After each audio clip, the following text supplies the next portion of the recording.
ಎಲ್ರಿಗೂ ನಮಸ್ಕಾರ. ಅಭಿ ಕುಕಿಂಗ್ ಚಾನಲ್ಗೆ ಸ್ವಾಗತ. ನಾನು ಇವತ್ತು ನಿಮಗೆ ಸಿಂಪಲ್ ಆಗಿ ಮನೆಯಲ್ಲೇ ಮಾಡುವಂತಹ ಮೋತಿಚೂರ್ ಲಾಡುನ ಹೇಗೆ ಮಾಡೋದು ಅಂತ ಹೇಳ್ಕೊಡ್ತೀನಿ.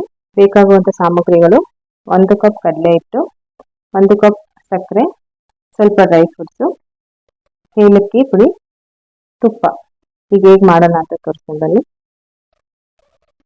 ಒಂದು ಬೌಲ್ಗೆ ಕಡಲೆ ಹಿಟ್ಟು ಹಾಕೊಳ್ತಾ ಇದ್ದೀನಿ.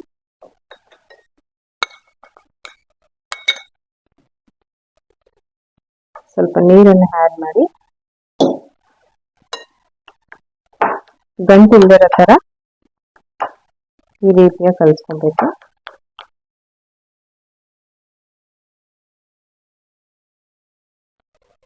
ಸ್ಟವ್ ಮೇಲೆ ಒಂದು ಕಡಾಯಿ ಇಟ್ಟಿದ್ದೀನಿ. ಇದಕ್ಕೆ ನಾನು ತುಪ್ಪ ಹಾಕ್ತಾ ಇದ್ದೀನಿ. ತುಪ್ಪ ಬಿಸಿ ಆದ ನಂತರ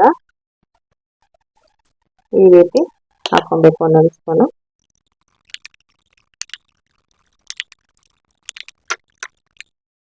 ಈಗ ಮತ್ತೊಂದು ಸೈಡು ಈ ರೀತಿಯಾಗಿ ಉಲ್ಟಾ ಮಾಡಬೇಕು.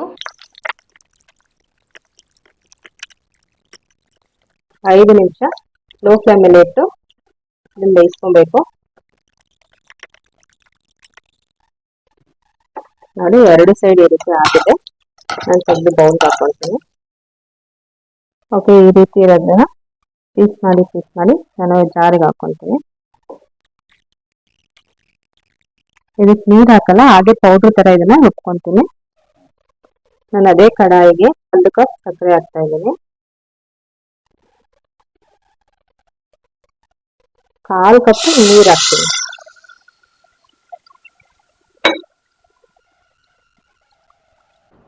ಲೋ ಫ್ಲೇಮಲ್ಲಿ ಇಟ್ಟು 5 ನಿಮಿಷ ಬೇಯಿಸ್ಕೋಬೇಕು.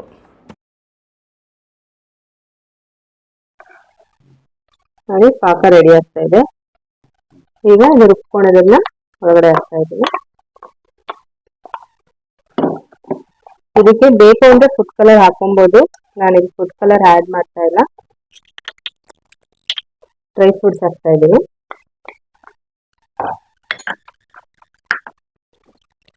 ಫ್ಲೇವರಿಗೆ ಅರ್ಧ ಸ್ಪೂನ್ ಏಲಕ್ಕಿ ಪೌಡರ್ ಹಾಕ್ತಾ ಇದ್ದೀನಿ. 2 ನಿಮಿಷ ಈ ರೀತಿ ಇದನ್ನ ಚೆನ್ನಾಗಿ ಮಿಕ್ಸ್ ಮಾಡಿಕೊಂಡು, ಓಕೆ, ಈಗ ರೆಡಿ ಆಗಿದೆ. ಈಗ ಸ್ವಲ್ಪ ಹಾರೋದಕ್ಕೆ ಬಿಡ್ಬೇಕು. ಇದನ್ನ ತಣ್ಣಗಾದ ನಂತರ ಉಂಡೆ ಮಾಡೋಣ. ಈ ರೀತಿಯಾಗಿ ಉಂಡೆಗಳು ಕಟ್ಟಿ ಇಟ್ಕೊಬೇಕು. ನೀವು ಮನೆಯಲ್ಲಿ ಟ್ರೈ ಮಾಡಿ, ಹೇಗಿದೆ ಅಂತ ಕಮೆಂಟ್ ಬಾಕ್ಸಲ್ಲಿ ಕಮೆಂಟ್ ಮಾಡಿ, ಶೇರ್ ಮಾಡಿ, ಲೈಕ್ ಮಾಡಿ, ಹಾಗೆ ಸಬ್ಸ್ಕ್ರೈಬ್ ಮಾಡಿ. ಧನ್ಯವಾದ.